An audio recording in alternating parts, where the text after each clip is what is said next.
Harihara Veeramallu cinema press మీట్లో director జ్యోతి కృష్ణ, పవన్ కళ్యాణ్ షూటింగ్కు 2 గంటలు లేట్గా వచ్చిన విషయాన్ని వెల్లడించారు. ఆలయం సందర్శనం తర్వాత అలసిపోయినా, వెంటనే షూటింగ్లో పాల్గొన్నారని తెలిపారు. Pawan Kalyan pan India cinema Harihara Veeramallu June 12న గ్రాండ్గా థియేట్రికల్ రిలీజ్ కాబోతుంది. ఇప్పటికే ఈ సినిమా నుంచి గ్లింప్స్, టీజర్, 3 సాంగ్స్ రిలీజ్ చేసి అంచనాలు పెంచారు. ఫ్యాన్స్ అంతా ఈ సినిమా కోసం ఆసక్తిగా ఎదురుచూస్తున్నారు. నేడు ఈ సినిమా మొదటి ప్రెస్ మీట్ని నిర్వహించారు. ఈ ప్రెస్ మీట్లో డైరెక్టర్ జ్యోతికృష్ణ మాట్లాడుతూ, సాధారణంగా పవన్ కళ్యాణ్ గారు షూటింగ్ ఉంటే ఉదయం 8 గంటలకే వచ్చేస్తారు. ఒక రోజు మాత్రం ఉదయం 9:30 అయిపోయింది అయినా రాలేదు. షూట్లో నా ఫోన్ స్విచ్ ఆఫ్ చేస్తాను.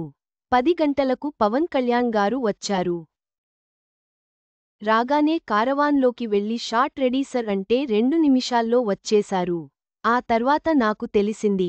ఆ రోజు విజయవాడ కనకదుర్గ టెంపుల్లో దాదాపు 400 మెట్లు కడిగి, వాటికి బొట్లు పెట్టి అలసిపోయి వచ్చారు. అయినా నేను రమ్మన్నాను అని వెంటనే వచ్చేశారు. మా నాన్నకు తెలిసి కాసేపు రెస్ట్ తీసుకోనివ్వాలి కదా అని తిట్టారు. పవన్ కళ్యాణ్ గారు అంత కష్టపడతారు అని తెలిపారు. పవన్తో రీమేక్ ప్లాన్ చేశాం. సత్యాగ్రహి ఆగిపోయింది. ఈ సినిమా చాలా లేట్. ఖుషి హిందీలో డబ్బింగ్ చేయమన్నారు. ఎమోషనల్ అయిన నిర్మాత. దీంతో ఓ పక్క పొలిటికల్, మరో పక్క సినిమాలు.